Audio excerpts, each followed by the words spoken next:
Complete అవ్వట్లేదు. Sir మంగళం scene గారు మీకోసమే వెయిటింగ్.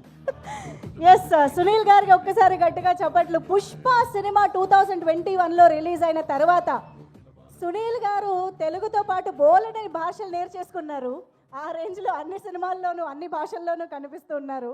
సో మంగళం సీను గారు ప్లీజ్. Thank you. అందరికీ నమస్కారం అండి.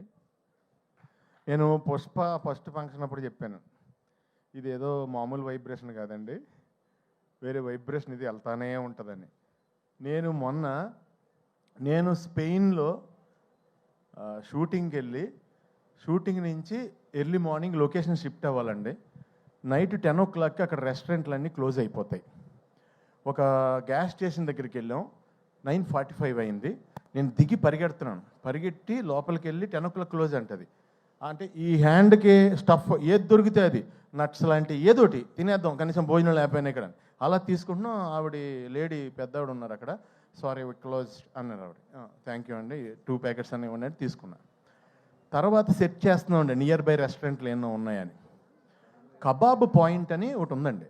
కబాబ్ పాయింట్ అంటే కనుక మన ఇండియన్ రెస్టారెంట్ అని అనుకుని అక్కడ కబాబ్ పాయింట్ దగ్గరికి వెళ్ళామండి.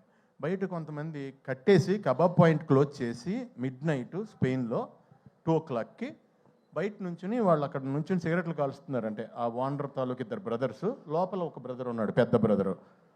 మేము వెళ్ళాం, దిగాం. ఇలా వెనకాల డైరెక్షన్ డిపార్ట్మెంట్ ఒక వెహికల్, మాది ఒక వెహికల్. దిగ్గానే అతను ఇలా చూశాడు నన్ను.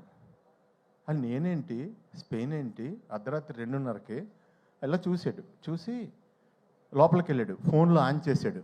పుష్ప ఇంటర్వెల్ బ్లాక్ తీసుకొచ్చి చూపించాడు నాకు. తూ అయినా బై తూ అయినా అని. అది ఎవరిదంటే రెస్టారెంటు, అది Pakistani people restaurant in Spain. ఒక అర్ధరాత్రి నన్ను చూసి వాళ్ళు ఏమేమి ఐటమ్స్ వండగలరో అన్ని ఐటమ్స్ వండి నాకు, ఆదిత్య రవిచంద్రన్ డైరెక్షన్ డిపార్ట్మెంట్కి, డైరెక్టర్కి, అందరికీ నేనేంటంటే వాళ్ళందరూ తింటున్నారు, వీళ్ళందరూ వాళ్ళ ఇంట్లో వాళ్ళని లేపేసి వీడియో కాల్ ఇచ్చారు నాకు.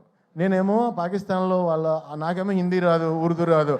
నమస్తే G, thank you G, Phir మిలేంగే G, ఏం మాట్లాడుతున్నా నాకే తెలియలేదు. అప్పుడు పక్కన ఆకలేస్తుంది. సో డార్లింగ్, అంత దూరం రీచ్ అయిపోయింది. ఎక్కడికి వెళ్ళినా నన్ను చూస్తే పుష్ప. ఈ మాట నేను ఎందుకు చెప్తున్నానంటే, నేను ఫస్ట్ హైదరాబాద్ వచ్చినప్పుడు విలన్గా చెయ్యాలని బాజీగర్లో, డర్లో షారుఖ్ ఖాన్ ఆ బ్లడ్ నోట్లో వేసుకున్న పోజులన్నీ పెట్టి దిల్సుఖ్నగర్ స్టూడియోలో ఫోటోలు దిగాను, కత్తెది పట్టుకుని.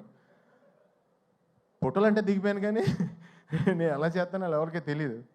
సో అన్నీ చూపిస్తుంటే నేను మామూలుగా ఎంటర్టైనర్నే, అందుగురించి ఎవరోనే అవునా ఓకే తర్వాత కలువమ్మ అన్నారు. అలాంటిది నువ్వు అంత పెద్ద డైరెక్టర్ డార్లింగ్, ఈయన అంత పెద్ద స్టారు, అలా వైకుంఠపురం సినిమా తర్వాత ఈయన హీరోగా చేసే మూవీలో ఎంత ధైర్యం డార్లింగ్, ఒక కమెడియన్ విలన్గా తీసుకోవడం అంటే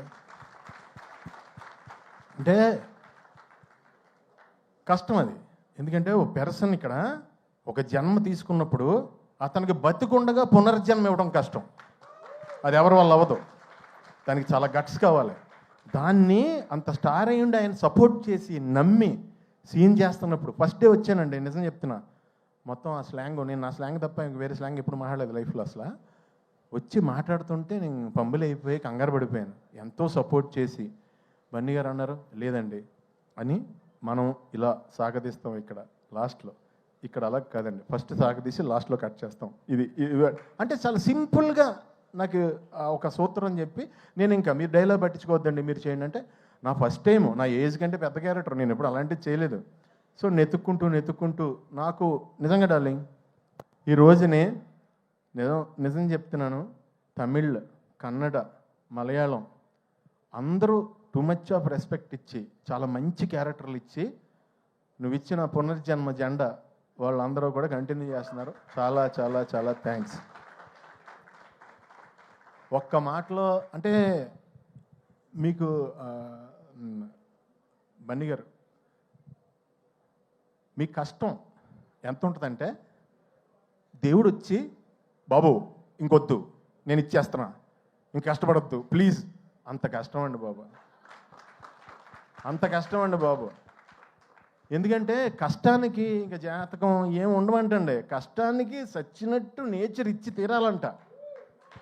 మీరు ఆ కష్టాన్ని నమ్ముకున్నారు.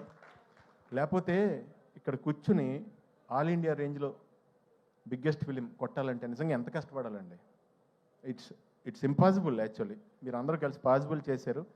మీరు మీ కష్టానికే ఎప్పుడు మీకు దేవుడు 10 ఇంతలు న్యాయం చేయాలని మనస్ఫూర్తిగా కోరుకుంటున్నాను. ఫైనల్గా ఒక లైన్లో ముగించేస్తాను. డార్లింగ్, నేను లోకల్ ప్రొడక్ట్ దానికి ఒక ముద్ర వేసి దాన్ని ఎక్స్పోర్ట్ క్వాలిటీ ప్రొడక్ట్ చేసావు డార్లింగ్. I'm exporting now. చాలా హ్యాపీగా ఉంది. రకరకాల క్యారెక్టర్లు, వెరైటీ క్యారెక్టర్లు చేస్తుంటే ఫస్ట్ ఆర్టిస్ట్గా మార్నింగ్ లొకేషన్కి వెళ్ళగానే ఎంతో హ్యాపీగా ఫీల్ అవుతున్నాను.